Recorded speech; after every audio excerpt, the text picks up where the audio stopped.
एजिसनि जि production बे प्रडाक्शननि गेजेरजों अरनबारिनि जोहोलावजो मुंनि 1 आवारनि मोनसे सुंद' सावथुन दिहुननाय जादों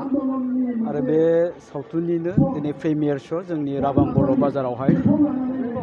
गुबै खोथाया जाहैबाय मा बे सावथुनखौ जायफ्रा दिहुनदों जोंनि लाइमोन सेंग्राफोर सावथुनखौ नायनानै आं गावनो खोब गोग्गानाय मोनदों आरो गोमोनायबो मोनदों बिथांमोना मोनसे बे सावथुनखौ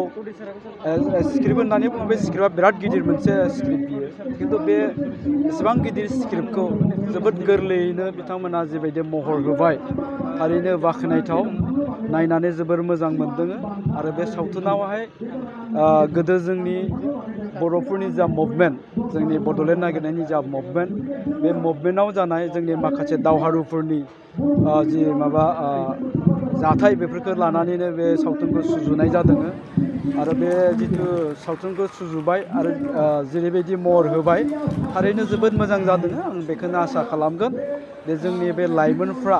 दानो जुदि बेबायदि सावथुन दिहुननो हादोंब्ला बिथांमोना उनाव थारैनो गोजौ थाखोनि सावथुन दिहुनलांनो हागोन आं बेखौनो आसा खालामगोन आरो बिथांमोनखौ जेब्लायबो बोर सारस्रिगोन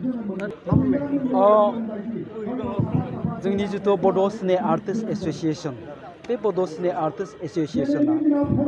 नैबेफोर खोथाखौ सिन्था खालामनानैनो बे एस'सिएशनखौ दानाय जादों आरो दिनै बेफोरबायदि खामानिखौनो मावलांनो थाखाय नाजागासिनो दं जाहाथे जोंनि बर'नि महरगिरिफोर सावथुननिल' नङा मेथाइ रोजाबग्रायानो होन दामग्रा देग्रायानो होन एक्टर एक्ट्रिस जेसेबांखिनि महरगिरिफोर दङ बे महरगिरिफ्रा जाहाथे मेथाइ रोजाबनानै एक्टिं खालामनानैनो गावनि थांनानै थानायनि राहाखौ दिहुननानै लानो हायो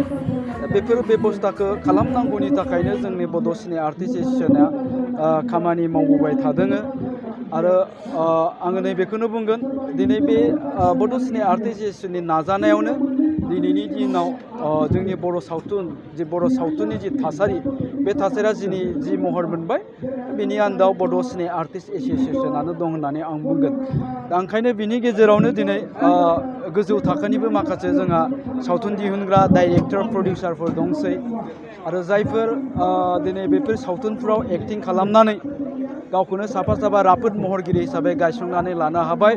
जोङो नैबेखौ बुंगोन दिनै बै एक्टर एक्ट्रिस बा मेथाइ रोजाबगिरिफ्रा एसेबाबो बिनि गेजेरजोंनो गावनि थांनानै थानायनि राहाखौ दिहुननानै लानो हानाय जाबाय दा बिनि गेजेरावनो जों बुंबावगोन जे जोङो बेखौ जुदि कमप्लिटलि जोङो प्रफेसनेल हिसाबै लानो गोनांब्ला जोंहा माखासे खामानि मावनो गोनां दं जाय खामानिफोरखौ जोङो सरकारनि गेजेरजोंसो मावनो नांगोन दा बेखायनो जों सरकारखौ गले गले खावलायबोबाय थानाय जादों सिगाङावबो खावलायदों दाबो खावलायदों जे जोंनि बर' सावथुन मुलुगखौ गोजौआव लांनो गोनांब्ला आरो जोंनि बर' महरगिरिफोरखौ जोङो जुदि आर्टिस्ट हिसाबैनो जुदि प्रफेसनेल हिसाबै जोङो लाहोनो गोनांब्ला जोंनो माखासे सिनेमा हलनि गोनांथि दङ जोंनि बर'फोरनि गेजेरावहाय 50निफ्राय 60टा सिनेमा हल बानायनानै जोंहा केपासिटि दङ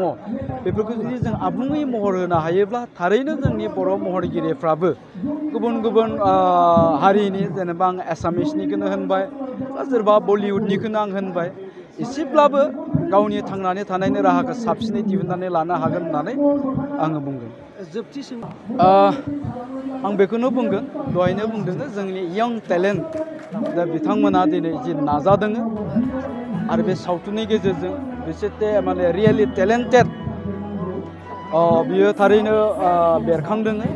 दा बेखायनो आं बुंगोन बे अरनबारिनि जोहोलावजो बे सावथुनखौ बयबो नाय जोङो बर'नि बै समनि सोरबाफोर दावहारुनि जिउ जारिमिनजों गोरोबनायबो जाहैनो हागौ थारैनो मोनसे गोथां सावगारिखौ बे सावथुनाव नुनो मोनदों आंनि मिथिनायाव बे सावथुनखौ जोङो इउटिउबाव नुनो मोनगोन एजि कमेडि किं इउटिउब चेनेल दङ साननैसो उनाव जानो हागौ बिथांमोना बे